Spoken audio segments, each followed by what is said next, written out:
গত ৬ মার্চ থেকে মুখ্যমন্ত্রী মমতা বন্দ্যোপাধ্যায়ের আহ্বানে ধর্মতলায় শুরু হয়েছে এসআইআর বিরোধী ধর্ণা। রাজ্যের শাসক দলের উপস্থিতিতে ও মুখ্যমন্ত্রীর নেতৃত্বে চলছে এই ধর্ণা। এবার এই ধর্ণা প্রসঙ্গে দিলীপ ঘোষ বলেন, মমতা বন্দ্যোপাধ্যায় ধর্ণা ছাড়া কিছু করতে পারেন না।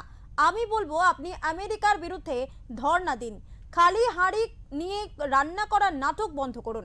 এছাড়া রবিবার গ্যাসের দাম বৃদ্ধির কারণে কালো শাড়ি পরে তৃণমূলের বিশেষ কর্মসূচি নিয়ে কটাক্ষের সুর শোনা যায় বিজেপি নেতার গলায়। বৈঠক চলতেই থাকবে। আমরা চাই এসআইআর শেষ হোক, ভোট শুরু হোক। আর মমতা ব্যানার্জি কতদিন ধর্ণা দেবে না?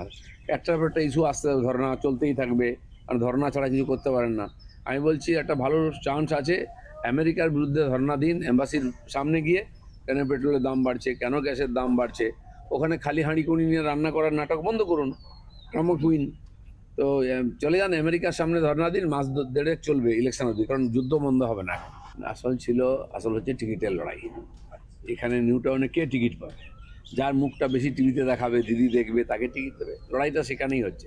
সেরকম কালকেও কলকাতাতে কালো কাপড় পরে লাফালাফি, হাঁড়ি কুঁড়ি বাজানো দেখলেন। সব ইলেকশনের জন্য টিকিটের লড়াই, কার কেটে যাবে।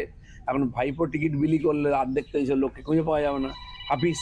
সেই জন্য আগের থেকে কালো, আজ দিদি বলেন যে কালো কাপড় পরে আসো, দিদি পরে আসবে। কাল বলে থান পরে আসুন, পরে আসবে। কিচ্ছুই নয়, সব টিকিট, সব ইলেকশন।